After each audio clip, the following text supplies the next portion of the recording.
धन्यवाद दलबहादुर सुतेज्यूलाई। त्यसै गरी म फेरि आसन ग्रहणकै क्रम जोड्न चाहन्छु।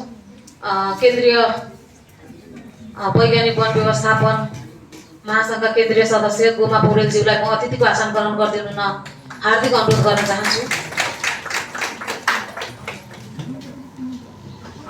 त्यसै गरी चन्द्र सुनारज्यूलाई पनि म अतिथिको आसन ग्रहण गरिदिनु न हार्दिक अनुरोध गर्न चाहन्छु।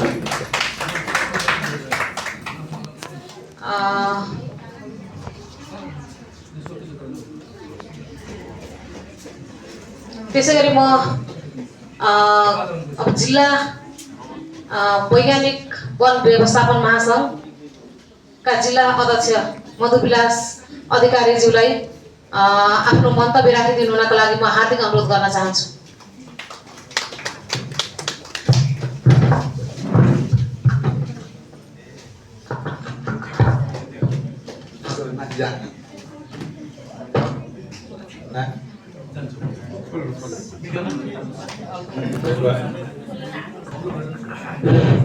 कार्यक्रम सञ्चालिका नन्दकुमारी महतोज्यू, सर्वप्रथम आज यो हाम्रो स्वागत कार्यक्रम हाम्रो मन्त्रीज्यू, वन मन्त्रीज्यू र हाम्रो डिएफओ साहबको आगमन हामीले स्वागत गर्न पाएका छौँ। यो कार्यक्रमको अध्यक्षता गरिरहनुभएका हाम्रो वैज्ञानिक वन स्थानीय महासङ्घका अध्यक्ष दुर्गाबहादुर गुरुङज्यू, यसै गरी हाम्रो जिल्लामा सामुदायिक वनका सबै हामी सम्बन्धित व्यक्तिहरूको माझमा समस्याहरू के छ भनेर अन द स्पट चाहिँ यहाँको समस्या बुझ्नको लागि भनेर आउनुहुने हाम्रो प्रिय वन मन्त्रीज्यू, प्रदेश गण्डकी प्रदेशका वन मन्त्रीज्यू, उहाँलाई सुरुमै यस जिल्लामा स्वागत गर्न चाहन्छु। त्यसै गरी डिभिजन वन अधिकृत हाम्रो नवलपरासी बर्गाड सुस्त पूर्वका डिभिजन वन अधिकृत विष्णु अधिकारीज्यू, त्योभन्दा अगाडि माननीय गण्डकी प्रदेशका माननीय हाम्रो टिका बस्यालज्यू लगायत डिएफओ साहब, त्यसपछि वैज्ञानिक वन गण्डकी प्रदेशका अध्यक्षज्यू हाम्रो अध्यक्षज्यू, केन्द्रीय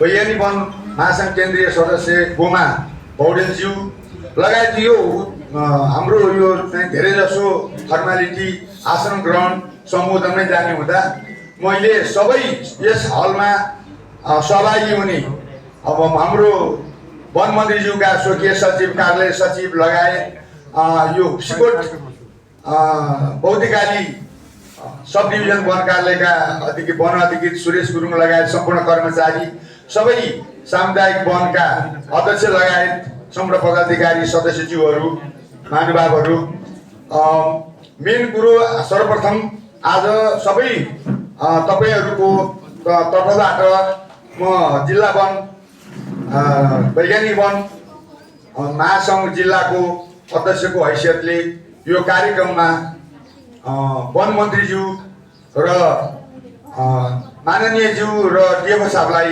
हार्दिक स्वागत गर्न चाहन्छु। हाम्रो समस्याहरू धेरै छन्, जसरी अहिले हाम्रो वनका अध्यक्षज्यूहरूले भनिसक्नुभयो, हाम्रो भर्खरै हाम्रो सोती सरले पनि भनिसक्नुभयो। म केही मात्र कुरा राख्न चाहन्छु। समय हामीसँग थोरै छ, सबै भोकै छौँ, कतिले खाना खाएका छैनौँ। बिहानको समय छ, मन्त्रीज्यूहरू पनि फेरि गन्तव्य आफ्नोमा पुग्न पर्ने हुन्छ। त्यस कारणले म के भन्न चाहन्छु भनेदेखि यो दिगो वन कार्ययोजनाको कारणले यो नबन्दा हामी साह्रै नै दुःख भयो भनेर हामी बिचमा एकचोटि वैज्ञानिक वनको डेलिगेसन हामी वन मन्त्रालयमा गएका थियौँ गण्डकी प्रदेश। त्यहाँ जाँदाखेरि मन्त्रीज्यूले सहज ढङ्गले हामीलाई अरूलाई पनि चाहिँ पछाडि पारेर हामीलाई ल छिटो नवलपरासीलाई भनेर हामीलाई भेटको कार्यक्रम भयो र हामीले त्यहाँ कुरा राख्यौँ। यो कार्ययोजनाको कारणले हामीले वन जङ्गलबाट ढलापोला पनि निकाल्न पाएन। गर्मी सिजन सुरु हुन लाग्यो, अब डढेलोबाट चाहिँ रुखहरू सबै खरानी हुन्छ भनिसकेपछि केले रोकेको छ यो भनेर तुरुन्त चाहिँ हाम्रो वसन्त केशव अधिकारी सर हुनुहुन्थ्यो यहाँ जिल्लामा डिएफ हो, उहाँलाई नै फोन गर्न लगाएर फोन गरेर के कारणले रोकियो तुरुन्त त्यो काठ निकाल्नतर्फ तपाईँ लाग्नुहोस्, के लेखेर दिनुपर्छ हामी लेखेर दिन तयार छौँ भन्ने कुरो चाहिँ सरले त त्यहाँ आफ्नो च्याम्बरबाट नै त्यो भनिसकेपछि अब काम बन्छ भन्ने लाग्यो र तत्पश्चात केही काठहरू निस्कियो, छपान भयो, केही काठहरू निस्कियो ताकि जब कि त्यसबाट केही चौकीदारहरू हामी त्यस्तोभन्दा अगाडि वनको त्यो हेराजुहरूले समेत तलब खान नपाएको अवस्था, अरू वैज्ञानिक वनको त्यो कार्यजना कोल्याप्स गरिसकेपछि हाम्रो सामुदायिक वनको कार्यक्रमहरू न्यून प्राय शून्य भइसकेका थियो। कतिपय ठाउँमा त चौकीदारको तलब खुवाउने पैसा नभएर काम पनि अब यो वनहरू मान्छे चोरी निकासी हुने सम्भावना, डढेलो पनि लाग्ने, रातभरि पहिला चाहिँ जङ्गलमा डढेलो लाग्दा निभाउन जाने थियो भने केही समय त्यो कार्यक्रम नआउँदा जङ्गलमा रातभरि 2 रात 3 रातसम्म डढेलो लगाएर जङ्गल सखाप भयो। हामीले त्यो पनि देखेका भएका हौँ। त्यस कारणले उहाँ मन्त्रीज्यू आइसकेपछि उहाँले केही हदसम्म हामीलाई यो जटिलताबाट सहजतातर्फ सरले पहल गर्नुभएकोमा हामी साह्रै हर्षित छौँ र सरले अन द स्पटै के छ त भनेर अहिले चाहिँ मलाई लाग्छ यो काम पनि होला। उहाँ चाहिँ हाम्रो जिल्लामा हामीले यसरी सहयोग गर्न पाइएको छ। त्यस कारणले अब यो दिगो वन कार्ययोजनामा पनि म एउटा समस्या के देख्छु भने सर अब यहाँ तपाईँहरूको अगाडि नभने कसको अगाडि भन्ने, योभन्दा अगाडि थुप्रो पैसा खर्च गरेर वैज्ञानिक वन कार्ययोजना बनाइयो। त्यो 1-2 वर्ष काम के गरिएको थियो त्यो 77 सालमा त्यो पनि चाहिँ अब त्यो कार्ययोजना रद्द भयो। अब यो बिचमा अब अहिले समूहसँग पैसा छैन, पैसा त्यो कार्ययोजना बनाउँदा 5 लाख 6 लाख 7 लाख रुपियाँ खर्च गर्नुपर्ने अवस्था छ।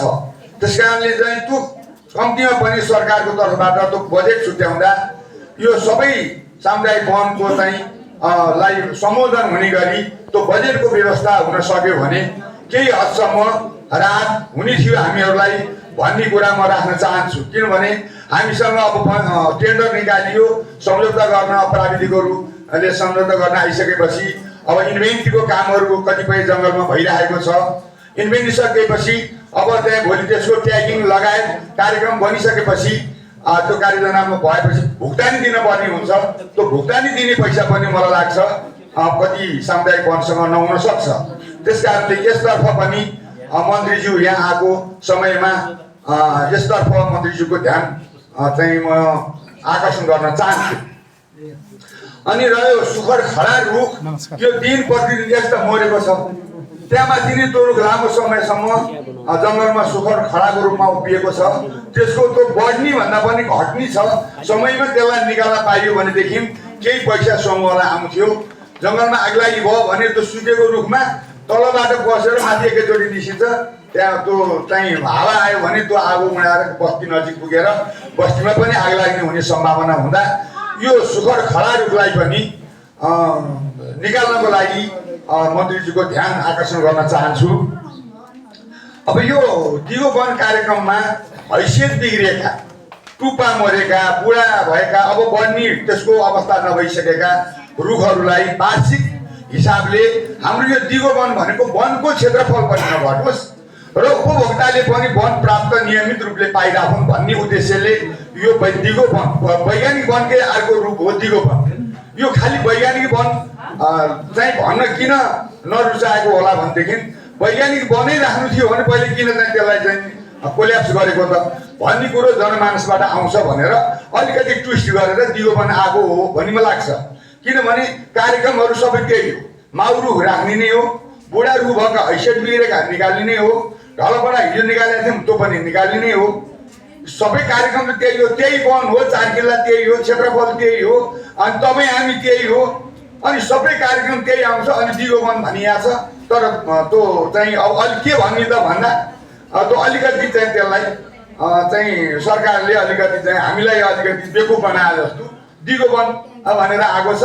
त्यो मलाई लाग्छ त्यो दिगो वन भनेर वैज्ञानिक वनै भन्दा पनि हुने हो। वैज्ञानिक वन भनेको भए त्यही कार्यक्रम त्यही कार्ययोजना हुन्थ्यो। अलिकति कतै कतै चाहिँ अलिअलि त्यसको चाहिँ तोडमोड गरेको छ। तर चाहिँ यो अहिले जमाना दुनियाँ वैज्ञानिकको हिसाबले चलेको छ। अब चाहिँ वनमा पनि वैज्ञानिकरण गरेर वनलाई वनको क्षेत्रफल नघटोस्, वनको चाहिँ नयाँ नयाँ खालका राम्रा खालका रुखहरू बिरुवाहरू उत्पादन गर्ने, बुढा रुखहरू निकाल्दै जाने भनिसकेपछि त त्यसलाई चाहिँ वनसँगको नामसँगको किन त्यस्तो चाहिँ ठुलो लडाइँ गर्नु पर्थ्यो? हामी त यहाँ सबै वैज्ञानिक वन 77 सालमा कोल्याप्स गरिसकेपछि त यही जिल्लाबाट हामी उजुर्ग उठेर हामी लागेपछि बल्ल अहिले चाहिँ यो दिगो वनको कार्यक्रममा चाहिँ आएको छ।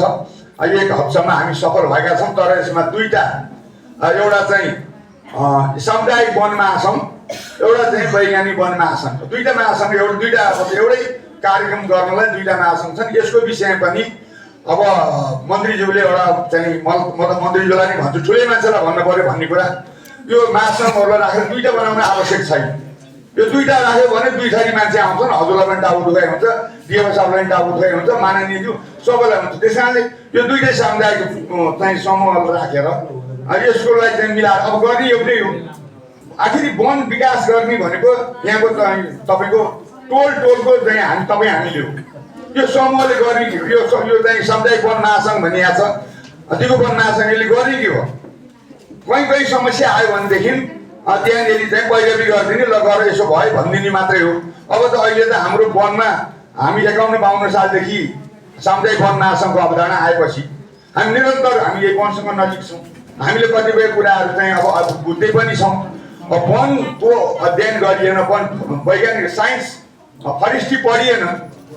अब फरेस्ट्री पढेको भए हामी पनि वन अधिकृत भएर आउँथ्यौँ होला, रेन्जर हुन्थ्यौँ होला, फरेस्टर हुन्थ्यौँ। हामीले पढिएन, नपढिसकेपछि सरकारको अवधारणा वन जङ्गल जोगाउनको लागि अब कर्मचारीले सकेनन्, कर्मचारीबाट वन जोगिएन, यो समुदायलाई हस्तान्तरण नगर्दासम्म यो वन जोगिनेवाला छैन भन्ने बुझेरै यो अवधारणा आएको। नत्र अहिले यो जङ्गल रहने नै थिएन।